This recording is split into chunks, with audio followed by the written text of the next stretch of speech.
Well, our our roots are in agriculture, pretty deep. We the farm we live and operate on now is where I was born, 60 plus years ago, and my dad and grandpa farmed together, and actually one of the farms that we still operate, my great grandfather bought in 1889, and so it's been continuously in the family since. And so, I mean, my dad and grandfather farmed together all the time, and so it really gave me a early education that was really, I think, really different than most people, kids get, because you know, just hearing Dad and Grandpa conversing about the different issues as they were going about their work, you know, and me being the little kid sitting by the dinner table, listening to what was going on. I mean, the gears were turning, and it was really a different education than one can get just by spending more, you know, a lot of time with your own peers, which, you know, I really preferred being with adults. So farming is in my blood, and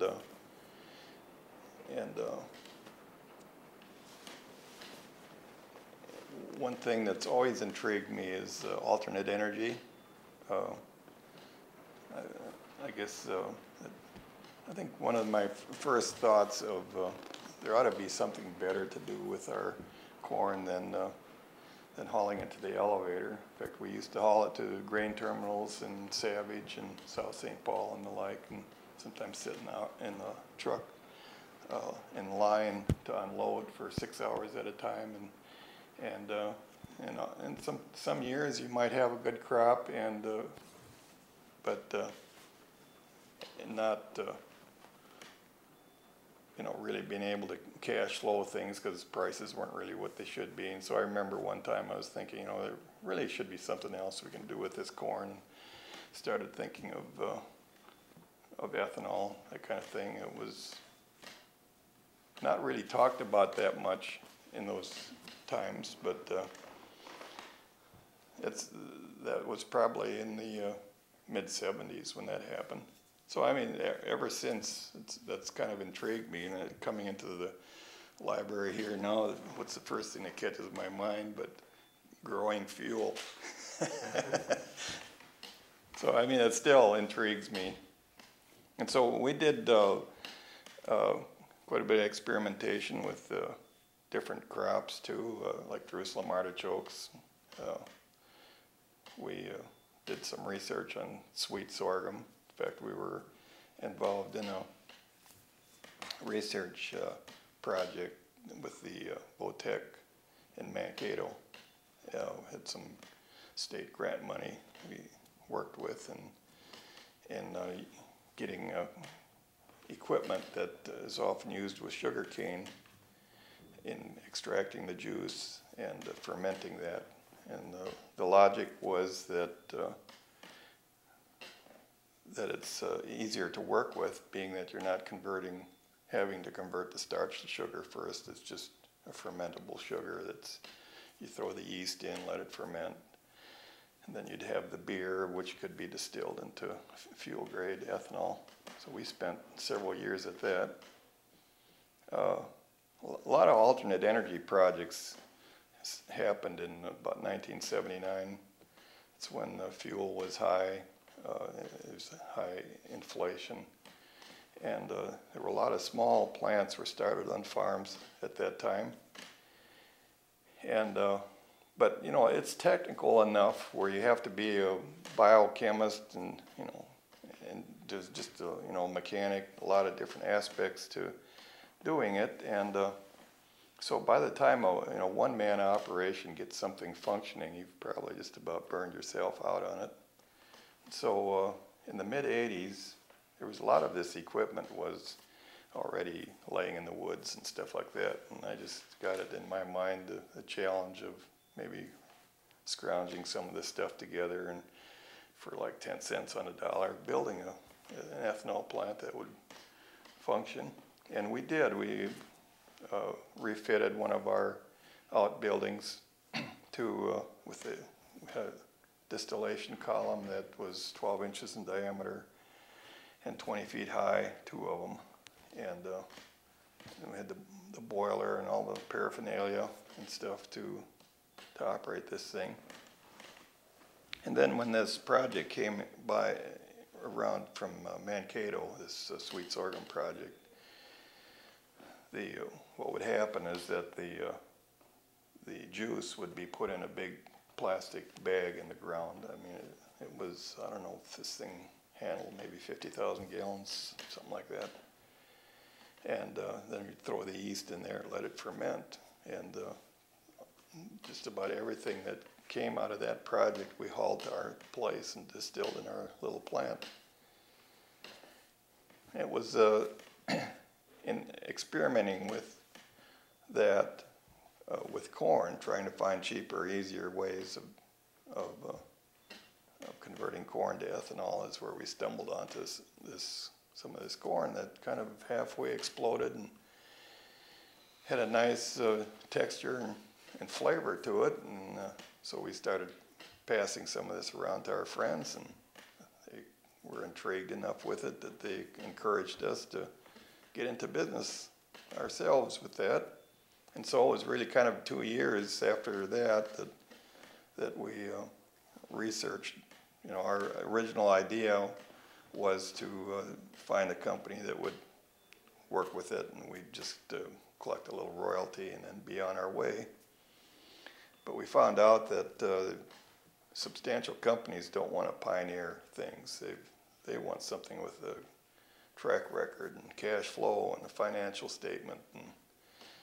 And so it got to the point where we knew that we'd have to either take this project on ourselves or let it die, and it seemed to be too good to die.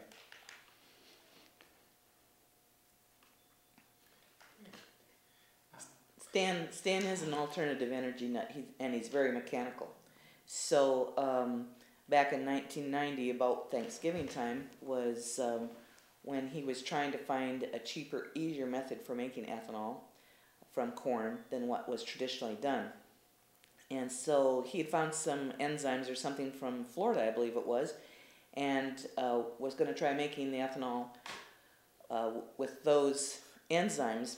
And he brought some corn into the kitchen from our grain bins, into our farmhouse kitchen, and was working on that ethanol recipe when he tried something just a little bit different. And it went, and what we call now Gladcorn happened.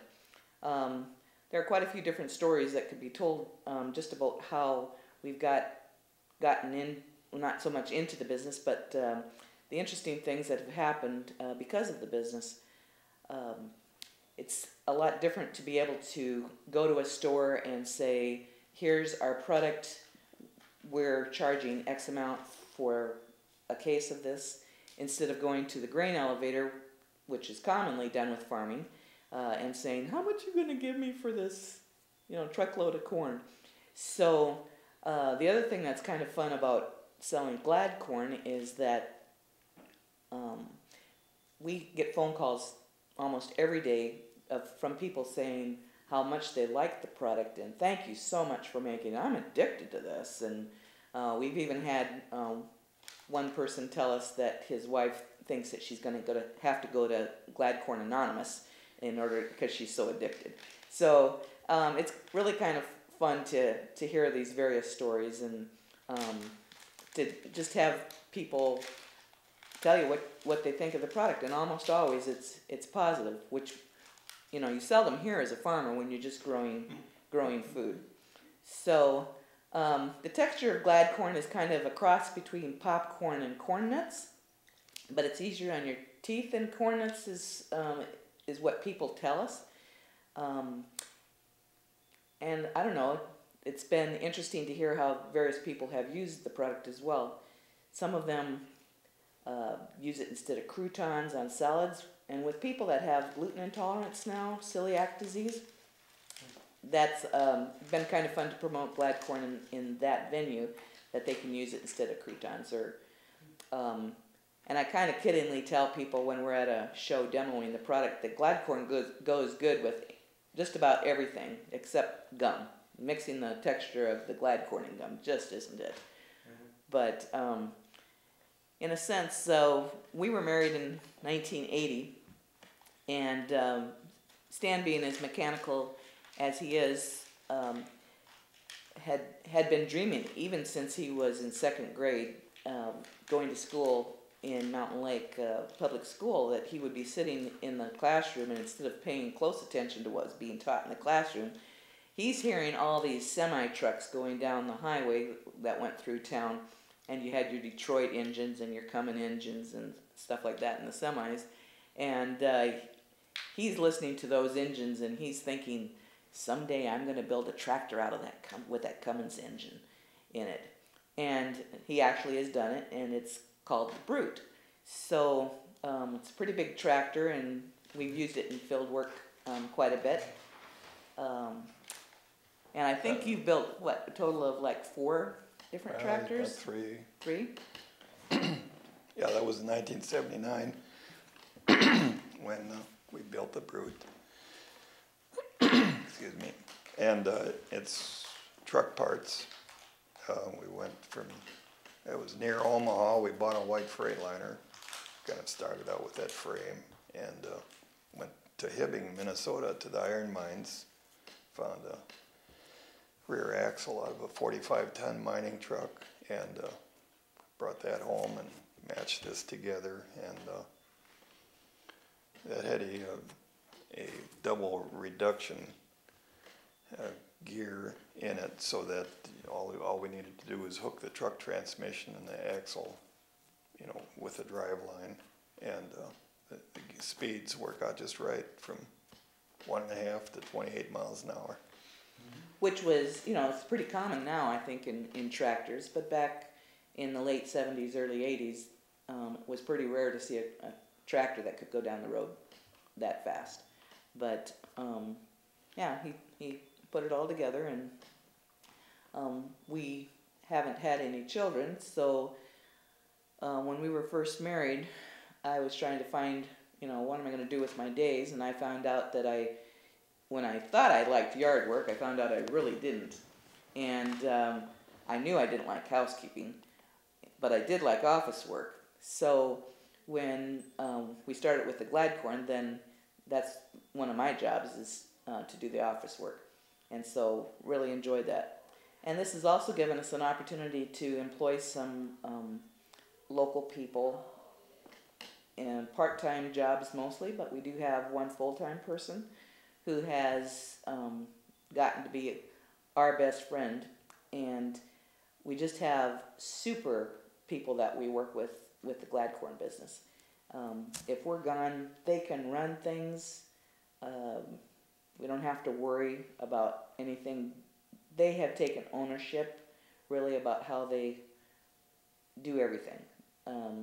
It's kind of like they take pride in what it is that they do, and they just do an excellent job. So we're really, really thankful for them.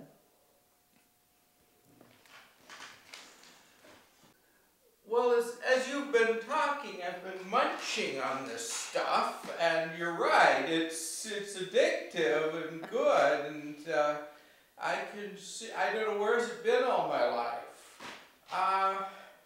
But I find the story kind of even more fun than the chord, although the chord's pretty fun, folks.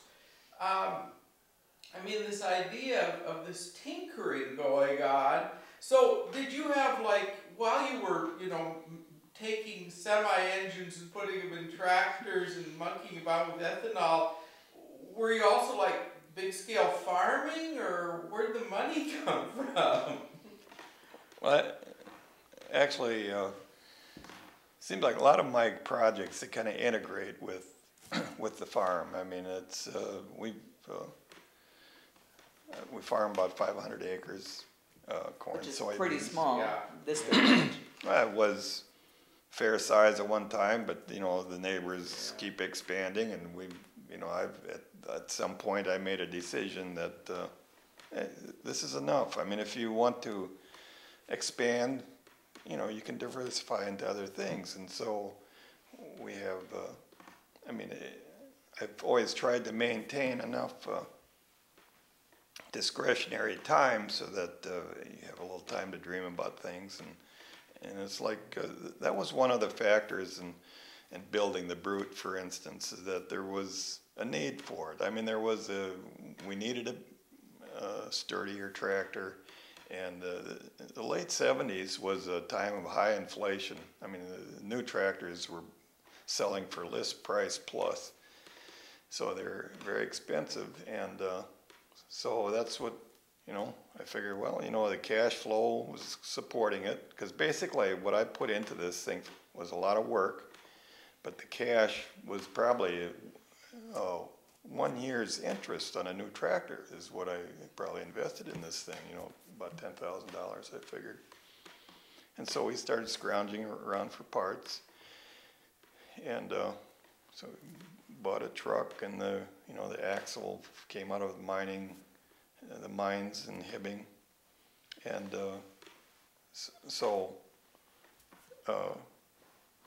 yeah, that was probably about 2 years in building that. Then you know, it's about 6-7 years.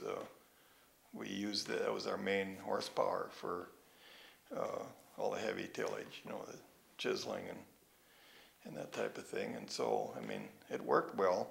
After, you know, it was really basically like the rear axle on that truck was 2 inches thick. I mean, the castings are 2 inches thick. I mean, this thing is so heavy that it's basically like running an empty truck around. I mean, it's not something you're going to ever wreck. So that's why, I mean, it was so integrated with what we do anyways that you know, the cash flow and this, you know, it was all there. It was the energy to get it done. And when we started with the Gladcorn project, we loaned ourselves $3,500. He discovered Gladcorn by this accident around Thanksgiving time of 1990, and then about 2 weeks later we took it to a Christmas party, and the people there, we were calling it Minnesota Golden Nuggets or something very unoriginal, and you know how it is when you go to a function, the ladies and you're supposed to bring a snack. The ladies, you know, set up the table for later, and you put your snacks down on the table, and as we come in, and it took me 11 hours to make a Schwann's ice cream pail full, about 5 quarts, I think that would be. It took me 11 hours to make that much. And so come in, pop the lid off, set it on the table, and the other ladies that are around the table said, "Oh, what's this?" And I said, "It's a new snack. It's called Minnesota Golden Nuggets." Because we wanted to try to see if we couldn't find out what people really thought, and if they knew that we'd made it, maybe they wouldn't be as truthful as they might if they didn't know. So they just looked at it and they said, "Are you sure it's something to eat?" I said, yeah. "Oh, it looks like bird food, you know." And I said, "No, it's not bird food." So that's one of our bylines. It looks ugly but tastes great. Because almost everybody thinks it looks ugly. But so talk about it a little bit more, and finally I take a couple of kernels because these ladies weren't going to try it, and I'm thinking, oh dear, this is not going to go anywhere. So I take a couple of kernels and put it in my mouth, and after I did, then some of the other ladies tasted it too, and one of the ladies said, "Oh, this is good. My husband's going to love this because he loves salty snacks." So then, later in the evening, when it came time to do the snacking, so the men and women are on both sides of the table, and as they come down the table, picking out various things, when this lady gets to the Minnesota Golden Nuggets, she says, "Honey, be sure you try some of this. You're going to love it." And so you always hear about how word-of-mouth advertising is your best form of advertising, and I would say that is like where our first word-of-mouth advertising happened. A wife telling the husband. And then all the people around them are hearing this too. So I'm thinking that some of them probably tried it, even though they probably wouldn't have had they not heard her say that. So it was kind of interesting that throughout the evening they finally found out that we were the ones that brought the product and that we had made it, and they said, that is not a good name, we need a more creative name. So I think there were about a group of 4 couples that were just sitting together and in the evening just sharing, you know, like brainstorming about what we could call this product. And I remember one of them saying that it should contain one of our names, and they said, Stanley Corn, no. Stan Corn, no. Gladys Corn, that doesn't have a ring either. Gladcorn. Yeah, we think it should be called Gladcorn. So that's how it got named. And it's been kind of interesting because after we started the business and we were reading some books about, you know, how to start a business and how to brand a product and all this kind of stuff, one of the things that was said is that your product should have an upbeat sound to the name, and it should talk about what the product is, not be too obscure. So figured Glad is very upbeat, corn is what the product is. So even without our intentionally doing it, we just feel it was something that the Lord had the people think of. And so Gladcorn that's how it got its name, and that's kind of where we got started. And it was after that party that night that people kept telling us, make some more. You know, you really should get this on the market because I would like to buy it when I'm hungry for it, not wait until we end up at some function together where you're going to bring it. So that really was kind of the instigating factor of why we thought we should even try to market it and not just keep it as a homegrown, you know, snack that we would just bring to functions now and then. And it was in January. Stan has a lot of various interests and stuff. He also is big into finances. Marketing is something he's always had to do with the farm because you have to market your crops.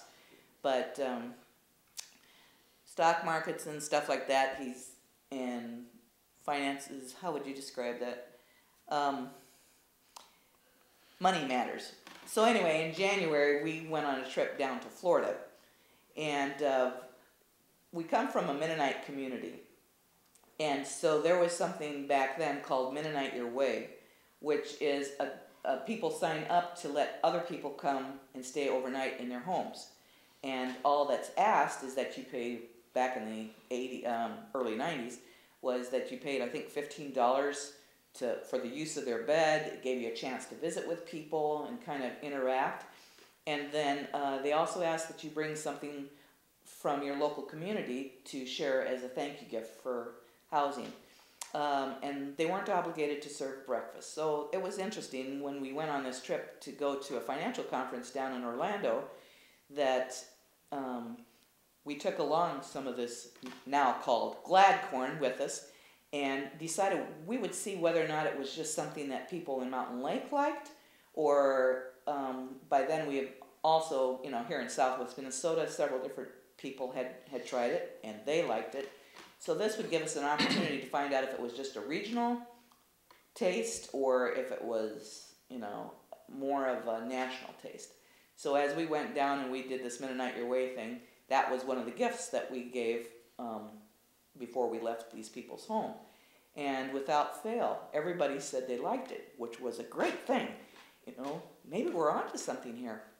So we get down to this financial conference, and I think it was like a day in advance, they had new niche marketing, or niche marketing, however they say it these days, ideas.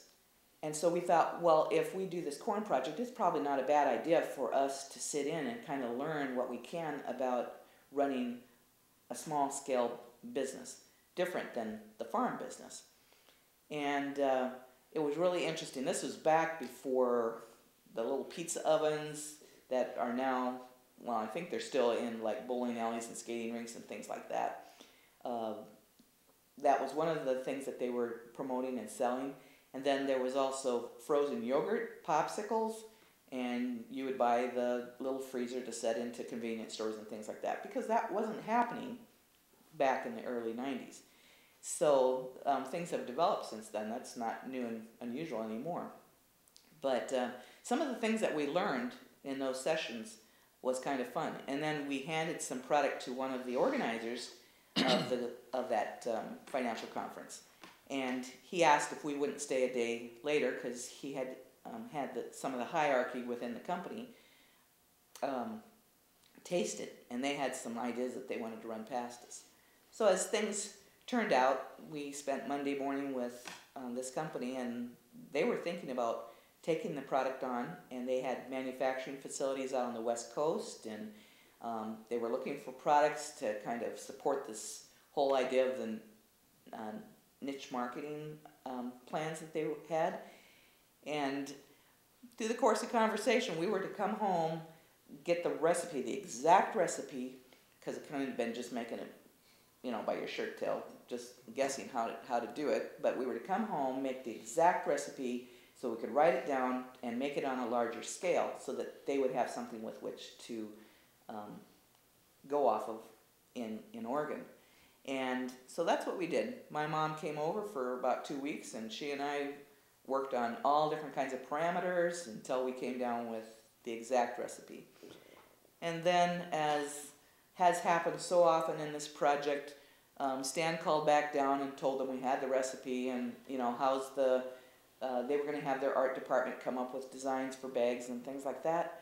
And he talked to the art department first, and the gal there said, "I don't know anything about this. Let me talk to the hierarchy." So when he called back like a couple days later, she said, "Well, we're still talking about it." Long story short, they just kind of went away.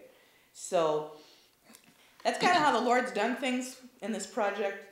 You get to the point where you think that you're supposed to move in this direction, and you go there. I mean, we've got this recipe down now, and then those people go away. So now all we have left is a recipe, and knowing that people were interested, and niche marketing isn't a bad idea.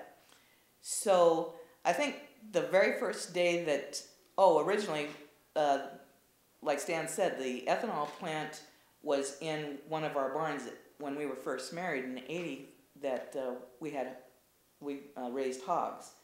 And there's another whole story about that. I was a city girl, and I didn't know anything about farm life, so we got out of hogs because it was just too much work to be farming and the hogs both, and I wasn't able to help with the hogs because I couldn't figure out when they were sick. So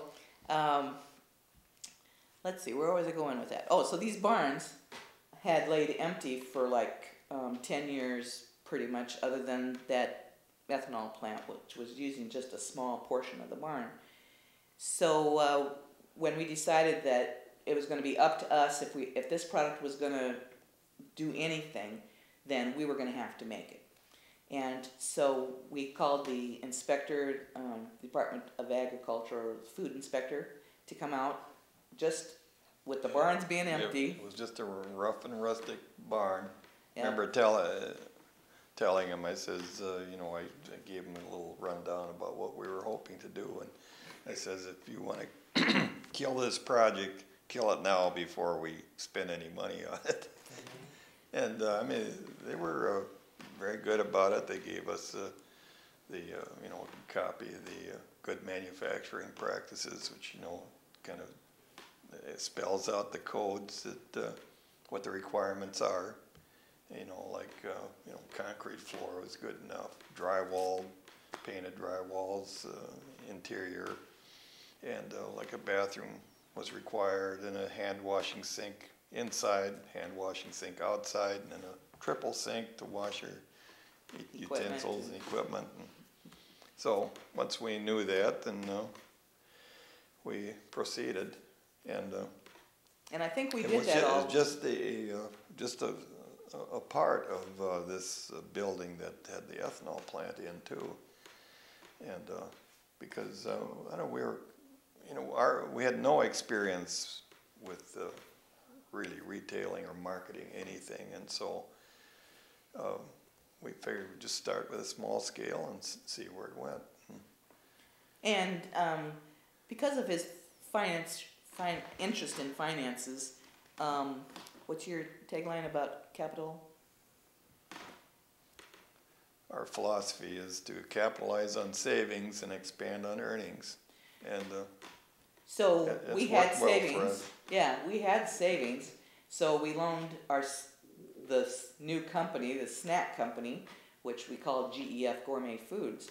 We loaned it $3,500 from our personal finances, and it was always, he said, this thing's going to have to sink or swim on its own. Yeah, we almost deliberately hobbled it just to, so it's going to prove itself. If it can't turn a little cash flow, let it die. And if it's successful, then we'll just reinvest the earnings, and that's the way it's been. So other than that $3,500, we've done everything on a cash basis, which has really given us a lot of freedom. It's really interesting that we've never really run short of money, because it's like the learning curve and the knowledge that has to be accumulated. It just takes time, and so you have to, just by earning our way into it, I'd say our cash flow and our level of knowledge probably grew pretty much together. Which doesn't mean that we didn't make mistakes along the way, because we did. Well, the thing is, we made our mistakes on a smaller scale. Yeah. Because I often would say, if somebody had just given us a couple $1 million to say, go build yourself a Gladcorn processing facility, it could have been a lot of money misspent really fast. And that kind of thing happens more often than not. So the inspector came after we had made the building up to code, and he came back and he was very pleased with how it all had turned out. And he said, you now have the license to start production. So June 15th of 1992 was our very first processing date. Now, Stan's the morning person, I'm an evening person. We're opposites in almost every way, which is some really beautiful things can happen if you can let each other be who you are, kind of thing. As you can tell, I'm the more one, and he's the more serious one. But she's got more spark. Anyway, that first processing day and subsequent days, he would get up like at 4 o'clock in the morning, and he would start the production of it. And because we were doing this on a shoestring, really, it was very labor intensive, but wasn't costly. So we had what was called a batch processor, so that he would make one batch and then put it on the cooling table. And he was doing this from 4 o'clock, and then his dad came from Wyndham, 12-mile drive over, and he and I would start at 8 o'clock. And Dad would fill a little Tupperware cup and put it on the scale, and then you make sure that the weight is whatever you said was going to be in the bags. And then I would take the cup, put them into some pre-made bags that were just clear bags that we had put a self-adhesive label on, so that was all done the day before. And then sealed that bag, set it off to the side, and when the bags started falling off the table, then you knew it was time to start putting the bags into the cases. So all of this happened that first processing day, and we made 23 cases of product. And we're thinking, okay, now where do we sell it? Where would you expect to find snack foods? We were thinking convenience stores would be the most likely spot. So I went around the area trying to find convenience stores who would be willing to take the product on. And our first customer was the Senex store in Mountain Lake. And he bought 2 cases. Oh, yes, good, and so excited. So that wasn't all that hard. Let's go to the next one. But what we found out was that a lot of the convenience stores are run by corporate offices, and they can't just take on different products. You have to go to the corporate office. So this was like, okay, we were hearing that almost always. from the local area here. And we're just farmers. What do we know about making presentations to corporate offices, you know? That was really daunting. So I went up to Springfield and again went into the convenience store, again heard, well, you'll have to talk to our corporate headquarters. We can't just bring a product on. And I'm thinking, okay, this is not going well. Where else do you find snacks? Where else could we possibly market this? So then I went downtown Springfield, which is a really small town, and looked around, and what caught my eye was a little gift shop there. And so I went in, and I was thinking, well, gift shops, they're looking for unique things, and this is very unique. There's nothing else like it on the market. So I went in and talked to the proprietor of the gift shop, and she bought some product. And she said, well, by the way, do you know about the gift mart that's up in Minneapolis? Had no clue what that was all about. But that was kind of the way the Lord got us into how to expand our market. So not only were we in a couple of convenience stores, but now we went up to the gift mart in Minneapolis and found a rep there that was going to represent our product to all the gift shops in the 5-state area.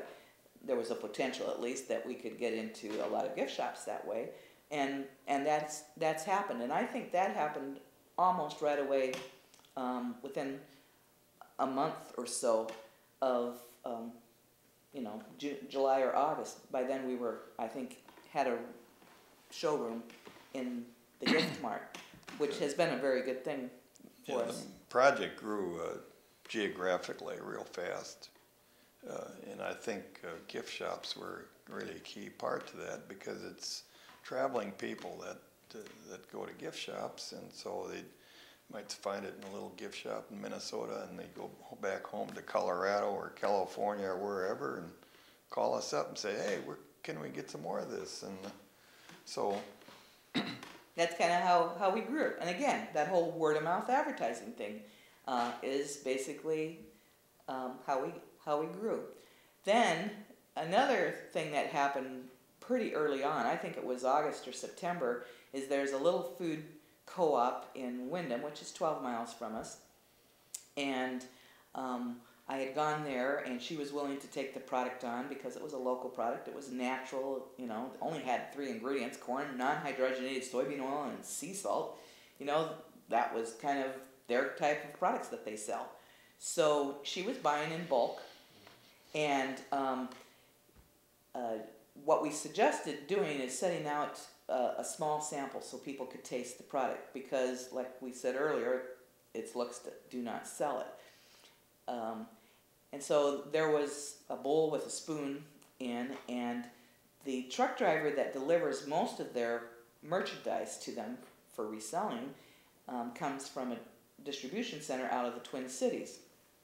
And unbeknownst to us, he tasted the product there and went back to his company in Minneapolis and told the purchasers there that they really needed to get this product. So we get a phone call out of the blue. Hi, we're from Blooming Prairie Natural Foods, and we're a distributor of natural foods. Could you come up and make a sales presentation? Here we go again, big corporation, just mom and pop farmer, making sales pitch, So, well, we take our product, and she said... They told us that Richard had found it in Windham, and if Richard likes it, it must be good, because Richard doesn't like anything. So you heard about Mikey not liking anything, so we have a Richard in our lives. And to this day, he's still... he's been, probably ever since, he's been come out to our place every 2 weeks with a truck. And picks up products that they sell. Blooming Prairie has merged with United Natural Foods, which is the biggest natural food distributor in the country. And so, all these years, there's been continuity like that with same driver, same company. Yeah. And it's really been fun. Like their UPS driver too is the same fella that was in business then, and so it's like a little camaraderie develops over time. That's fun. And so that happened when we first started out. He'd get up at 4. Dad and I would come in at 8, and that's how we kind of got our marketing system happening. And that whole word of mouth thing really kicked in and did well for us.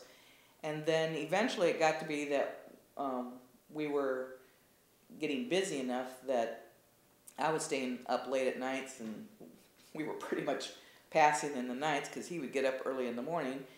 And so we decided, well, now's the time where we need to hire a full-time office worker. So it was in 2000 that we hired our first full-time salaried person, and Diane has been with us ever since, and it's, like I mentioned earlier, she's our best friend. So it's been great fun. Yeah, we've got 2, besides us, 2 that are pretty much full-time, and then 4 that on days that we process, 4 part-time people come in to run the factory. And his dad, who is now 95 and a half, has been there probably in these 18 years that we've been making Gladcorn. Dad's probably only missed like 10 times up until last September. Yeah, it was last fall. He had a job in the factory at setting up boxes. I mean, it was not a complicated job, but that was his niche. And very much appreciated. So at almost 95, he decided maybe now is time to retire. So, but you know, he's been there since day one as well. So that's been kind of a fun thing. Well, I'm just thinking about that initial assembly line with the little plastic cup and the weighing out each portion and the putting it into the plastic bag. Yeah. Well, we've upgraded our equipment a number of times since. I'm curious about the evolution of the equipment, and also how much in the course of that evolution were you kind of making things up and inventing things and tweaking things, and how much was it possible just to buy off-the-shelf stuff? That's a good question. When you do things the hard way, you start thinking pretty soon, you know, there's got to be a better way than this, and so we hadn't been at it all that long, and we were down in Oklahoma because we like to travel, in January or January and February are good times to be away from Minnesota, and south is a good place to go. So we ran into a little popcorn shop down there, and making a sales call. Yeah, that was our objective, was to sell him some Gladcorn. And he said, well, he had just changed some of his equipment recently, and whether we wanted to come out back and see what they had, and so they had a couple of net weighers and a bag sealer that we bought from them. In fact, I think we were driving a VW van at the time, and we even put most of it in there. Put some of the stuff in the back, and he was coming up for some family vacation, so he brought the rest of the equipment. But you know, what are the chances you just walk into a shop out of Oklahoma City and walk into a shop that has the exact equipment of what you could use? It was, there's just been a lot of God things in this project. That made it easy to pre-fill a pre-made bag and run it through the sealer and put it in the box, and we did that for probably a year or 2. Well, I'm sure, at least and that. And then we started investigating like vertical form fill seal. That's your typical packaging machine that you'd have in a factory, one of the reasons we were looking into that was because right. we were talking to someone in Canada who thought that they had the ear of the purchaser of Safeway stores in Canada. Yeah, there was. So we were going to have something better than just hand packing. Yeah. It looked like it was going to expand quite a bit, so we had an artist, develop an image for printing on roll stock, which is what goes on these machines, so that the bag is made and filled all in one motion. And so we get all that done. We found we purchased the form fill seal machine down in Texas. Down in Texas. And drive it home. It was something that was rebuilt from. The frame was old technology, but they had, the original manufacturer actually upgraded it with the latest electronics and stuff to scale and everything. And electronics has really gone through quite an evolution too, and so now, you know, we use that as probably the fastest depreciating machine that I've ever had. owned. Because we used it for what, a year or two? I lost my hair doing that. No, you were bald before. We call that our boat anchor, because it would really test our grit every day. We'd go out there and the scales would not, you know, they'd keep on drifting, and so you had to keep on playing with this and that. So then, after about 2 years of that, then we got a matrix vertical form fill seal, and which comes out of Wisconsin. that really has worked like a jewel. And we can these small bags that we do, we can do about 65 a minute. And but the interesting thing is, the reason we went to the vertical form fill and seal is because of the possibility of marketing into Canada at the Safeway stores. So we get the machine home, we get everything, you know, ready to run on the machine, and then the buyer changes of the Safeway stores up there. True to form, what you were striving for, it just kind of goes away. But so now we got this vertical form fill seal machine that we just paid a lot of money for, and we have no customer who's going to help us. There were other customers came in after that. But I mean, the original enticement seems to change somewhere in midstream, that the plan changed, and it's, you know, it's always worked out. But that's why I mean, we can talk about my economic philosophy of expanding, you know, capitalizing on savings and expanding on earnings. If we had made presumptions on the future and borrowed a bunch of capital to pursue a certain goal, you know, I'm afraid, well, like they say, startup companies, usually, 90% of them go under in the first 5 years, and another 90% of what's left goes under the second 5 years, and if you last longer than that, you're probably getting cynical and all that kind of thing. And so we've dodged a few bullets, and I mean, it's not a huge project, but it's been pretty successful, and it's made a good living. It's had more profit in it than farming. I mean, and he'd been farming for about 50 years, and this made more money for us than the farm ever did in 1 year. In a sense, it's done well, and in another sense, we've really underperformed our potential, because it's a big world out there, and you know, it's the marketing is the limitation. Finally, it's, you know, the thing could have grown faster, or it still could grow faster if you turn the right keys with the marketing, and that's always a challenge. We haven't found the key ring yet, let alone the key. So we're looking for that. Everybody tells us you're going to be millionaires, and maybe someday it'll grow to be that. But it's kind of like when you think that you don't have another customer, and where's the growth going to come from? That's when we get calls out of the blue that, well, we had no idea people were looking at it, and we had like one semi-load that we were supposed to, which is real unusual, that we were sending out east because somebody had a new marketing idea, a whole new plan of a business plan of their own, which had nothing to do with natural foods per se, but they were just looking for unique products, and they found ours. So we sold them a semi-load, but you know, and we didn't even know that they existed when they made that first call. But it's in regards to equipment and things like that. How did we? You know, thankfully he is mechanical, so from going from that batch processor. Again, I don't know how we found out, but there was a guy who had a business in Fargo that was trying to sell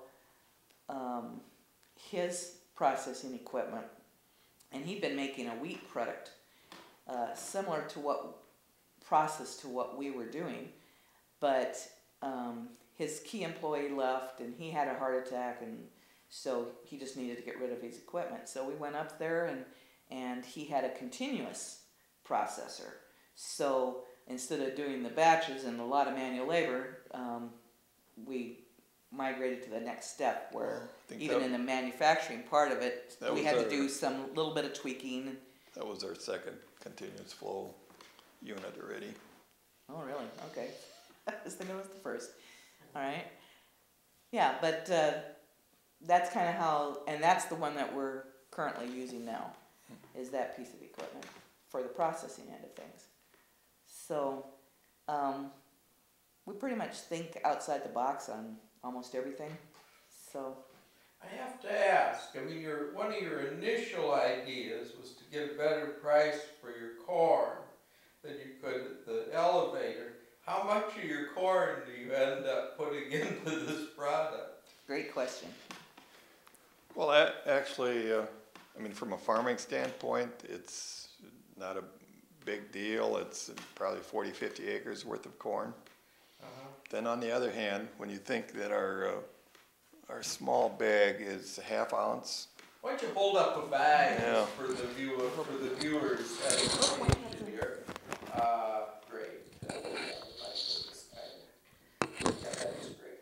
Okay, so let's do these bags. Here's the little. This is a little half ounce bag. It's about Okay, I'll about zoom 2,000. in on the product here. Maybe you want a bigger bag, so. Okay, there's the little one, and then you want to hold the big one? About 2,000 of these and a bushel of corn. So it gives you a little different spin about, Right. So how much do you figure on those 50 acres you're making per acre? You got it. That's your department. I have quite a bit. Well, Well, you know, actually, I mean, the corn, just like we used to say years ago, eating breakfast, you know, you got corn flakes, and you think, you know, there's, you know, a couple cents worth of corn in here, and it's still true. I mean, actually, the packaging costs more than the corn does. So, I mean, from a overhead perspective, there's things a lot more expensive than the corn, and so I don't know if I'd want to, you know, translate that into what per acre, because I mean, it's a lot of dollars per acre, but there's a lot of expense there too. Okay. This is a great story. Now I'm just wondering, I mean, you seem kind of restless, and you've taken care of a lot of the problems here. Is Joy Soy coming in the future? Well, actually, people keep on asking me all the time, you know, don't you ever dream about more flavors and stuff? And we've had different flavors. See, we've got barbecue, cheddar, jalapeno, which actually the jalapeno is going through a name change now to because we feel that, which actually was our first, you know, next to the original, and but people tend to shy away, I think, because it sounds like it's going to burn you. I mean, yeah, that's going to be really spicy. the Minnesota Norwegians at least are a little worried about that. And so, but people really like it. It's not that hot, and so we've kind of some of our new roll stock now says it's a Tex-Mex, which is the same flavor, but it more reflects what's really in the bag. Yeah, that's well, you got wonderful marketing problems, you know, how to name it so that your customers will understand what it is. It's great stuff. But actually, the expanding of the flavors, in a sense, it can. One thing it does too is it screws up your manufacturing efficiency, because you're changing from one kind of roll stock to another, and you know, it would be nice to have one product and you just flat out run it. And we used to dream about that, where you know, if the market was such that you could do that, fine. If it's not there, then you have to work with what you've got. But you asked whether or not there was another product, and Soy Joy is what you called it. Actually, we did market soybeans because we grow soybeans as well. So we had soy nuts. and our brand name on that was Soy Munch, and but that just never took off. You gotta have one of those accidents. Yeah, I was gonna say. Something's got to explode We before you. we really. Yeah, that was too intentional to make that. Yeah, right. No, that was too straight line. Yeah. Marketing no is. explosions in the kitchen. There's no way that's gonna ever work. Marketing is a mystery. I mean, it's like there was a fellow in Denver that we ran into here within the last year.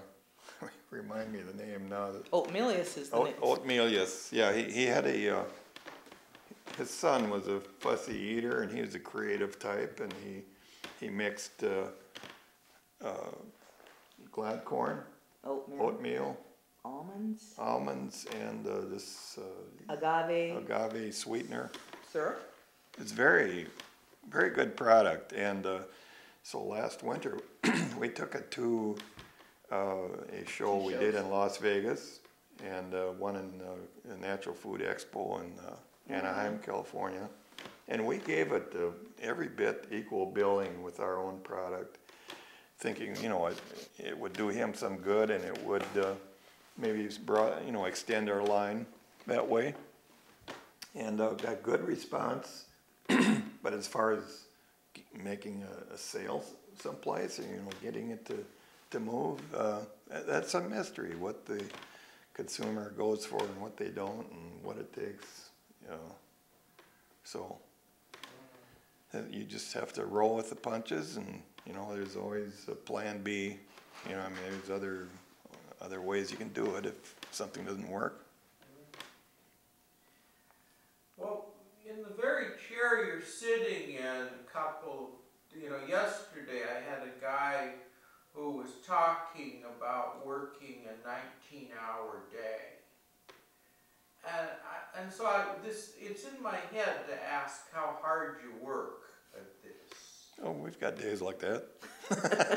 He was doing it during the growing season, so it's Yeah. 90 days and 19 hours a day. Is that the picture here?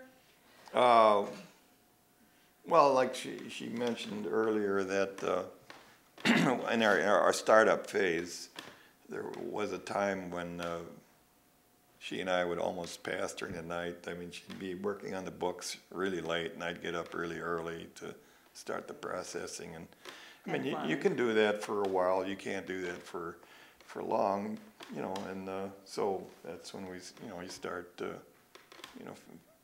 I mean, my philosophy, I think, is different. I see a lot of what drives Americans is often taking, the convenient. You might talk about, such and such thing. Man, that's really convenient. And I tend to, what's the area of greatest need that we need to work on? I mean, the weakness, that's what you need to work on. And so, when you start getting stressed in a certain area, that's what needs to be fixed. But and so that's why now we've got the employees.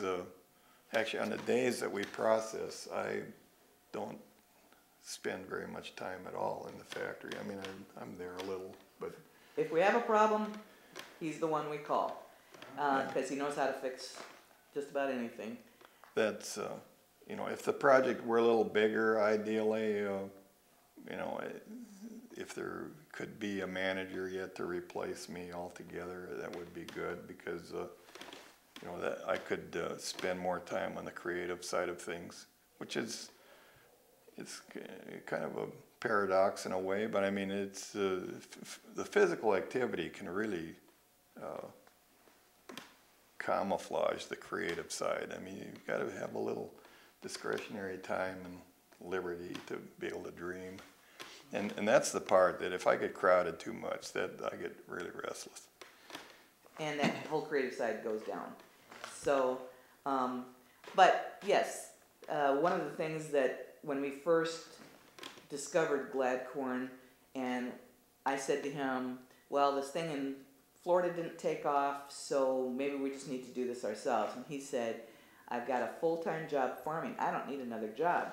And I said, well, I understand that. That's fine, but I'm not enjoying yard work or housework, and was doing quite a bit of volunteer work, but that just wasn't satisfying.